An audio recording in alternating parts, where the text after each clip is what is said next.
talk about, or I'm giving you a tutorial about the CPU scheduling and algorithm. So first is the first come first serve, the process which arrive first in order to use firstly assigned CPU.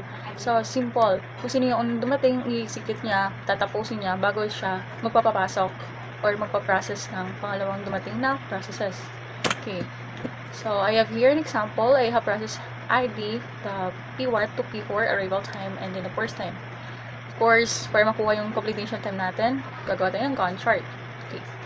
So, we have to identify who came first. So, the first one who came is the process ID P1. Okay, with arrival time of 0, the person is 3. So, finish na. So, 3. And then, sumunod si P2, ipa-plus na natin yung burst time nila. 3 plus 4, 7. Sumunod naman si 3, which is arrival time of 2. So, add lang natin yung burst time. 7 plus 2 is 9. Then, sumunod si 4, which arrive at 3. Burst time 1. 9 plus 1 is 10. Okay. So, now, tapos na tayo na nakuha na natin yung completion time. And, kukunin na natin ngayon yung turnaround time and then the waiting time. For turnaround time, we just have to subtract the computation time and then the arrival time. So, the computation time is 3, 7, 9, 10. And the arrival time, or 0, 1, 2, 3, equal to 3, 6, 7, 7. Okay. For waiting time naman, you just have to subtract the turnaround time and then the burst time. Okay. The turnaround time is 3, 6, 7, 7 minus the 3, 4, 2, 1 burst time. Okay. Equal to 0, 2, 5, 6. So, get natin yung average turnaround time. So, sa average turnaround time is add lang natin yung result ng turnaround time. So, 3 plus 6 plus 7 plus 7 equal to 23. Then, divide natin kung ilan yung process ID. So, equal to 5.27 milliseconds. For average waiting time, equals to, add lang din natin yung waiting time. 0 plus 2 plus 5 plus 6 equal to 13. Then, divide natin kailan yung process ID natin, which we have until process 4. So, 13 divided by 4 equal to 3.25 milliseconds. For throughput job, okay, so we have 4 job. Bakit we have 4 job? Kasi, meron tayong process ID until P4. Then, 10 seconds for computation time ng P4, 10. Then, divide natin, 4 divided by 10 equals to 0.4 job per second. Okay. So, nasa pangalawa na tayong CPU scheduling, the shortest job first, or also known as non-preemptive. So, the process which have the shortest burst time is scheduled first. So, madali lang to.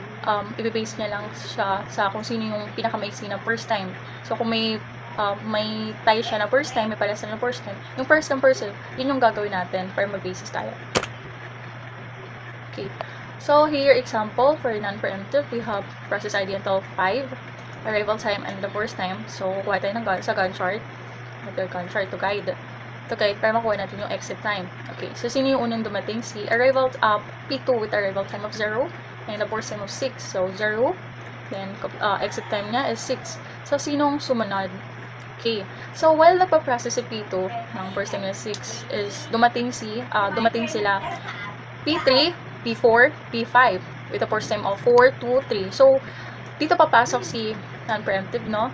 Bibase natin kung sino yung pinaka-mixing burst time. So, pinaka-mixing burst time is P4, of course. P4 with the burst time of 2. So, si P4, lagay natin, siya yung susunod. So, plus na natin, 6 plus 2 equals to 8. And then, third is P5 with the burst time of 3. Then, add lang natin si 3, 8 plus 3 equals to 11. Then, ang sumunod si P3 na. Sumunod si P3 with the burst time of 4. So, 11 plus 4 equals to 15. And then, the last one, P1. So, siya yung huling dumating. And siya din yung malaki yung first time. Okay, ito. 15 plus 5 equals to 20. Okay. And now, we got the exit time. So, P1 to P5, we have 26, 15, 8, 11. For turnaround time, we just have to subtract again the exit time and then the arrival time. Okay, for the result of 14, 6, 13, 14, 6. And then for waiting time, subtract the turnaround time and then the burst time. Okay, always remember yan. Kasi paulit-ulit lang siya. Same dun sa ibang scheduling. Dito lang kunin yung turnaround time and then the waiting time. Okay, that equal to 9, 0, 9, 12, 3. Okay, for average turnaround time naman, you just have to add the turnaround time. So, yung result ng turnaround time, add lang natin. 14 plus 6 plus 13 plus 14 plus 6 ito equal to 53. Then, divide natin siya kung ilan yung process ID natin, which we have until process 5. 53 divided by 5 equal to 10.6 unit.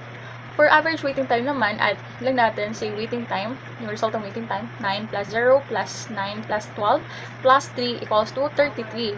Divide by 5 processes equals to 6.6 unit.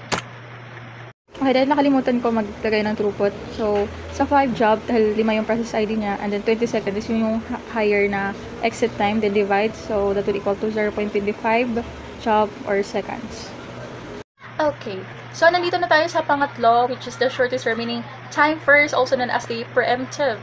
So the process with the less time left to finish is selected to run. The running process will continue until it finishes, or a new process with a shorter remaining time arrives. This way, the process that can finish the fastest is always given opportunity. Of course, to emphasize the shortest remaining time, for example, si P1, dumating nauna si P1. With the first time niya, meron siyang malaking first time, dumating naman si P2 na maliit yung first time. So, bibigyan ng opportunity or priority si P2, ilalabas si P1, and then si P2 naman itong ipaprocess. Okay. So, give you an example para mas mag-gets natin lalo. For example, we have the process ID until 4, arrival time, and then the first time. So, here naman, as you can see, meron akong ready queue. And then sa red, itong sa baba sa red, is guide ko lang to kasi magkakaroon siya ng subtraction. Okay? Then, Gantt chart. Of course, identify natin who came first, the P1, the arrival time of 0, the burst time of 8. So, dahil malaki yung burst time niya, so while nagpa-process yung P1, dumating itong si P2 with arrival time of 2. Okay. So, nagkaroon ng interruption, natigil si P1, napaalis si P1, dumating si P2. So, yung process niya is hanggang pangalawa lang.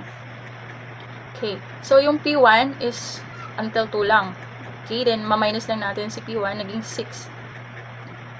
Then, dumating itong si P2, diba? Dumating si P2. Okay. So, while nagpa-process si P2, dumating naman itong si P3. Arrival time is 4, dumating si So, dahil hindi pwedeng i-minus si P3, P3, arrival time ng P3, tsaka P2, first time, kasi magiging 0 siya. So, i-minus natin siya kay P2, arrival time ni P2 is 2, first time niya is 4. So, magiging 2 na lang yung P2. Okay? So, dahil hanggang dalawang processes lang naman si P2, mag-add lang tayo ng plus 2. Okay, 4. Then, ang susunod natin is si P3. Okay, P3, kasi siya yung pangatlo na dumating. Okay, dahil mas maiksi na yung first time ni P3, 1 na lang. So, ipaprocess niya na. So, P3, 4 plus 1 equals to 5. Okay. So, na-cancel out na yan si P3, na-process niya na. Then, nakasunod naman si P2. Okay. Bakit si P2? Kasi, siya yung maiksi yung burst time ni P2. Diba kanina, naging 2 na lang yung first time ni P2. Tapos, itong namang si P4 is first time is 5. So, unahin na talaga si P2. Okay. 5 plus 2 equals to 7. Then, ang sumunod naman is P4. Ito, first time of 5. So, 7 plus 5 equals 12. Then, ang last one is si P1. P1 with a first time of 6. So, 12 plus 6 equals to 18. Okay. So, now, nakuha na natin yung exit time. Kukunin natin yung turnaround time and then waiting time. So, same lang application sa lahat ng CP scheduling. Subtract lang natin yung exit time and then the arrival time. That will result to 18, 5, 1, 6. For waiting time is the turnaround time minus the first time equal to 10, 1, 0, 1. For average turnaround time, same thing, same natin na i-apply is to add lang yung result ng turnaround time, which is the 18 plus 5 plus 1 plus 6 equal to 30. And then kailang yung processes mo, meron tayong 4, so 7.5 unit. For average turnaround time naman is yung waiting time is 10 plus 1 plus 0 plus 1 equals to 12 divided by 4 equals to 3 unit. Sa pagkuha naman ng throughput is 4 divided by 18. So, 4 jobs dahil for yung process ID natin, yung 18 is yung higher natin ng exit time. Then divide, so that will equal to 0.222 job per second. Na CPU scheduling, which is the round-robin scheduling. CPU is assigned to the process on the basis of FCFS for a fixed amount of time. So, this fixed amount of time is called as time quantum. So, sa round-robin, meron tayong time quantum na siya yung magsasubtract or magsaslice dun sa processes. So, dito sa round-robin, magkakaroon ng equality, which is mean na lahat mapaprocess. So, bibigyan niya lang ng tatlong processes. Tatlong time ng processes. Okay, meron ako dito example para mas maintindihan pa natin, or mas maintindihan nyo. Okay, so meron akong time quantum na 3, and I have here process ID of P1 to P4, and then arrival time, and then first time. I have here ready queue, and dito sa ready queue, sa baba sa ready queue, meron ako ditong red. So, ito yung mga subtraction para to guide, of course, sa Gantt chart. Okay, so para makuha natin yung exit time ng round robin sa mga process ID natin, start tayo sa Gantt chart. So, sinong unang dumating? Si P4 with arrival time of 0, with the first time of 7. So, dahil meron lang yung round robin, dahil meron lang siyang time quantum na 3, so hanggang 3 lang siya magpa-process. Then, mag-stop siya. So, pag na-stop siya, magma-minus siya sa first time ni P4. Si P4 naging 4 na lang kasi na-process na yung tatlong time niya. Okay. So, P4, na-process niya lang is 3. Okay, lagay si 3. Then, ang sumunod naman na dumating si P1, the first time of 6. So, may first time siya na 6. Ay, ma-minus lang siya kasi hanggang 3 lang. So, plus dito naman sa Gantt chart, iba-plus natin yung 3. 3 plus 3 equals to 6. P1. So, dahil hindi pa tapos si P4, ilalagay natin ito or move forward natin ito sa harap ni P1. So, si P4 naman tong pangatlo nating ipa-process. Si P4, nandito si P4. Si P4, meron na lang siyang 4 kasi nabawasan na siya kanina. So, si P4, babawasan ulit siya ng pangatlo. So, naging 1 na lang siya. Then, dito sa tatlo na yun, ilalagay natin ito sa Gantt chart. So, 6 plus 3 equals to 9. Ang sumunod si P3, dumating si P3. Arrival time is 3. First time niya is 8. The first time of 8. Okay. So, malaki yung first time niya. I-minus lang natin siya sa quantum time natin. 9 plus 3 equals to 12. Okay, 3. So, dahil hindi pa tapos si P1, i-move forward natin to sa harap ni 3. Okay. Dahil tapos na process si 3, babalik tayo kay P1. So, si P1, meron na lang siyang 3. Okay, meron na lang siya 3 dahil 3 lang naman yung sa time quantum. So, naging 0 na siya. So, tapos na yung process niya. So, si P1 is 12 plus 3 equals to 15. Ang sumunod na dumating ay si P2. Okay? Sumunod na dumating ay si P2. May first time siya na 4. Then, i-minus natin siya. I-minus natin siya ng 3. Naging 1 na lang si P2. So, 15 plus 3 equals to 18. Then, ang sumunod naman ulit ay si P4. So, kada lagay natin is mag-move forward tayo. Mag-move forward natin yung mga hindi pa natapos. So, si P4 naman to. Nandito si P4. Si P4 na lang ay meron na lang siyang isa. Meron na lang siyang isa. So, 18 plus 1 kasi isa na lang. Tapos na yung pag-process niya. So, 19. So, wala na din si P4. Tapos na si P4. Ang sumunod naman dito ay si P2 kasi hindi pa siya tapos. I-move forward naman natin siya sa harap ni P3. So, si P2 ay isa na lang. Okay? So, P2 ay isa na lang. So, 19 plus 1 is 20. Then, ang pinaka-last is si P3. Pinaka-last is si P3. So, dalawa na lang si P3. Then, 20 plus 2 is 22. Okay, dahil tapos na to. Okay. Pero dahil dito, identify muna natin din kung ano yung mga exit time nila. Di ba dito dalawa yung exit time niya. Dalawa yung P1 ng Gantt chart. Si 6 tsaka si 15. So, sino dyan?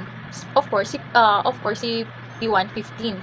Kasi, siya yung doon siya na-complete yung pag-process sa kanya. Okay.